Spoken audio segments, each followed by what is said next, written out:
गलत हुआ है तो आप जानिएगा इसको क्या किया जाएगा। जज जानेंगे ना, तो उनको देना होगा सजा, वो देंगे। और अपने डंके के चोट पे जैसे हम खड़ा है वैसे ही रहेंगे। लोग के बोलने से हम गिर नहीं जाएंगे। बहुत सारे पब्लिक का जो कमेंट्स मैंने देखा, बहुत सारे लोगों का कहना है कि किरण जी के ऐसा तो फिर से मिल जाएंगे दोनों रसोई के साथ में। आगे देखिए जरूर मिलेगा, जैसा रहेगा वैसा देखने के लिए मिल जाएगा। पब्लिक लेकिन चाहती है कि दोनों की जोड़ी मिल जाए, तो क्या कहेंगे इसको? पब्लिक नहीं ना जान रही कि मेरे साथ क्या होता है, घर के अंदर क्या मेरे साथ हुआ वो आप लोग जानते हैं। बाहरी दुनिया 15 सेकंड में आप लोग देख लेते हैं किसी का दुनिया, किस दुनिया में अगला जी रहा है। 15 सेकंड जो देख लेंगे, पूरी छान रही है, खाना बना रही, उसी दुनिया में हम थे। पब्लिक के नजर में दोनों स्टार हैं, दोनों को चाहता है कि दोनों साथ में रहे। और हमको स्टार बनने का कोई शौक नहीं है, हम जैसे एकदम सिंपल है वैसे ही रहना चाहते हैं लाइफ में। आप लोग पब्लिक में रहते हैं, पब्लिक फिगर, तो हर कोई चाहता है कि पब्लिक फिगर हमारा सब खुश रहे। तो पब्लिक के लिए कम से कम सोचिएगा। तो क्या कहेंगे कि जो रोशन रोही जो है सलाखों के अंदर रहेंगे, सलाखों से बाहर आएंगे? फिलहाल एक वकील होने के नाते मेरी जो एक लंबी अनुभव है, मेरी 17-18 बरस की अनुभव है इस वकालत की दुनिया में, और मैंने सैकड़ों पॉक्सो एक्ट के तहत केस देखा है, मैंने डील किया है। उसमें 95 से 96% केस में कोई बेल नहीं है, बेल की कोई गुंजाइश नहीं है, जिसमें 376 ऑफ आईपीसी लगा हो और साथ ही सेक्शन में पॉक्सो लगा हुआ हो। वैसे मामले में ट्रायल कोर्ट यानी बिलो ट्रायल कोर्ट कोई बेल की गुंजाइश नहीं होती है। कोर्ट यही कहती है, कोर्ट के माननीय न्यायाधीश साहब यही कहते हैं कि आप इस केस में ट्रायल कराइए, रिकॉर्ड पे यदि जिसके पक्ष में जो आएगा जैसा होगा उसके हिसाब से डिसीजन दिया जाएगा, तब अभियुक्त के बेल पर विचार किया जाएगा। इससे पहले, ट्रायल के पहले बेल का इसमें कहीं कोई गुंजाइश नहीं है। इसलिए रोशन राही को इस केस में सजा होगा और बहुत कड़ी सजा होगा, आप जान लें, क्योंकि बहुत मेजर सेक्शन ऑफ आईपीसी लगा हुआ है। क्योंकि हीनियस क्राइम में एक इस प्रकार के इंसान के रूप में जो बनाए गए सोसाइटी है, इसमें इससे बड़ा हीनियस क्राइम कुछ नहीं होता है। छोटी बच्चियों के साथ बहलाकर, फुसलाकर, षड्यंत्र रचकर, साजिश रचकर शादी करना, क्या यह सही है?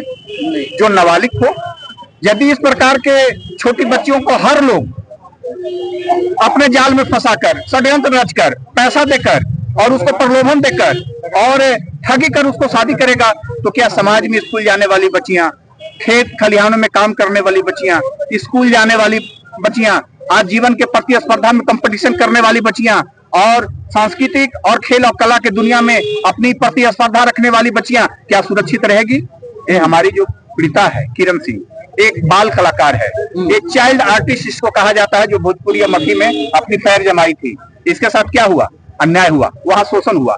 शोषण करने वाला कौन था? इसके साथ काम करने वाला रोशन रोही सहकर्मी, जो फिल्मी दुनिया का हीरो था, जो मगही का हीरो था, गायक भी लोग कहते हैं, बहुत बड़े स्टार भी थे कहते हैं, लेकिन उन्होंने एक कलाकार के नाम पर काला धब्बा अपना पहचान दिया है। इंडस्ट्रीज के नाम पर उन्होंने काला धब्बा किया है कि अपने बाल कलाकार के साथ उन्होंने दुष्कर्म किया, उसको शोषण किया, उसको धोखे में रखा। धोखा एक समय नहीं, लंबे समय तक। वैसी लड़की जिसकी ना कोई माँ हो, ना बाप हो, ना उसका कोई गॉडफादर हो, ना उसका कोई केयर टेकर हो, बस एक मामूली सा कोई लोकल गार्जियन परिवार का, जिसके बीच में वो रहकर पली और बढ़ी, वैसी लड़की को साथ देना तो हम सभी लोगों का धर्म बनता है।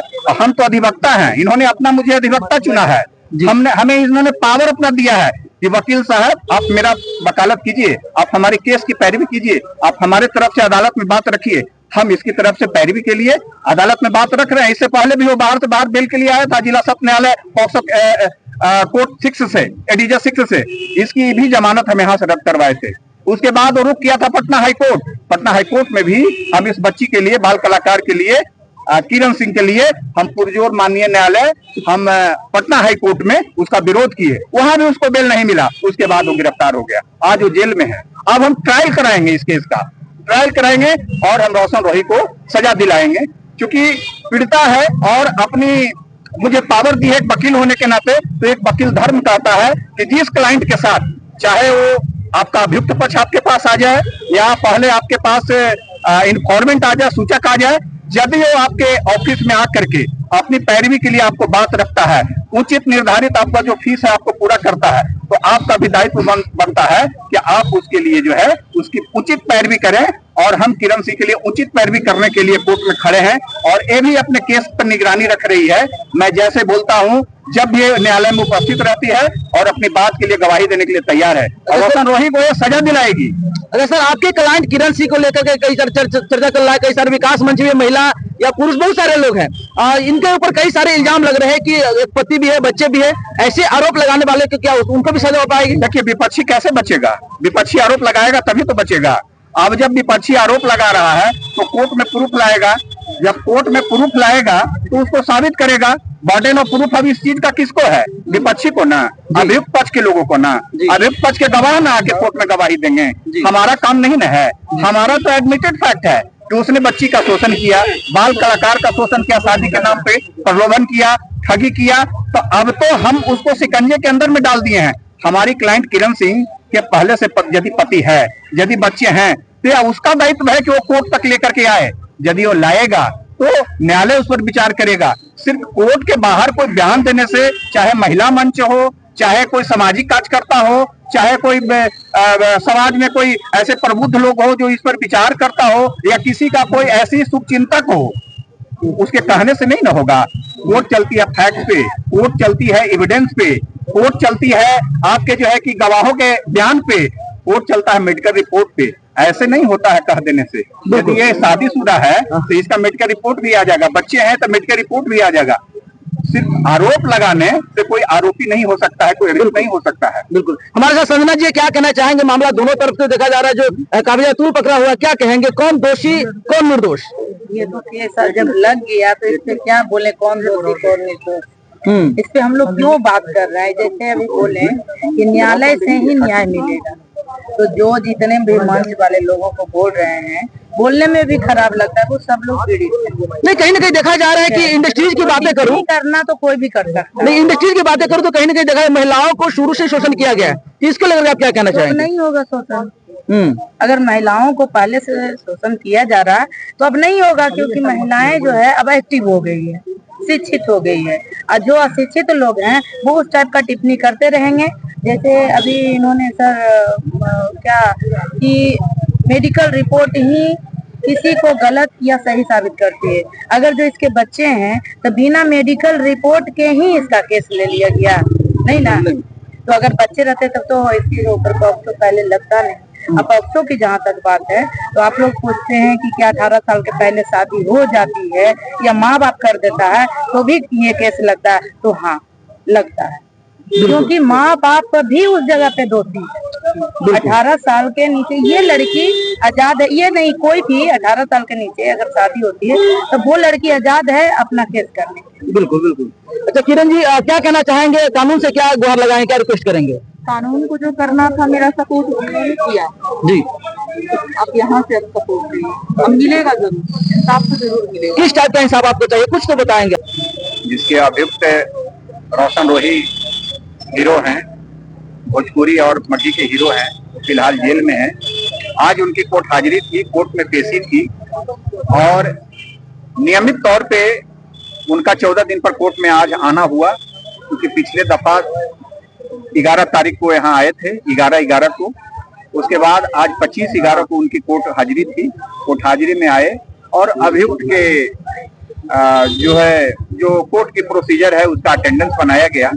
माननीय जिला सत्र न्यायालय 6 पॉक्सो के जो स्पेशल जज हैं आज छुट्टी पर चले गए थे। तो अभियुक्त पक्ष की तरफ से जो मैंने रिकॉर्ड देखा, किसी भी प्रकार का नियमित जमानत के लिए कोई आवेदन नहीं दिया है और हमारे क्लाइंट जो पीड़िता है वो भी मेरे साथ आज न्यायालय में आज भी उपस्थित है और ये अपनी लड़ाई लड़ रही है और कंटेस्टेड लड़ाई लड़ रही है और ये हर उस केस के पहलू पर अपनी नजर गड़ाए हुए है। जो इसका विपक्षी जो अभियुक्त है रोशन रोही, इस केस में क्या करने जा रहा है, उसका क्या अगला एक्शन है, उस पर पूरी निगाहें इसकी भी है। और जब मुझे अपना वकील नियुक्त की है तो मेरी भी अपना दायित्व बनता है कि कब अपना केस फाइल करता है और कब अपना जो है कि वहाँ पे कोई पिटीशन दायर करता है नियमित जमानत के लिए या रेगुलर बेल के लिए। तो अभी तक रोशन रोही जो अभियुक्त है इस केस में अभी तक किसी प्रकार का नियमित जमानत या रेगुलर बेल पिटीशन फाइल नहीं किए हैं।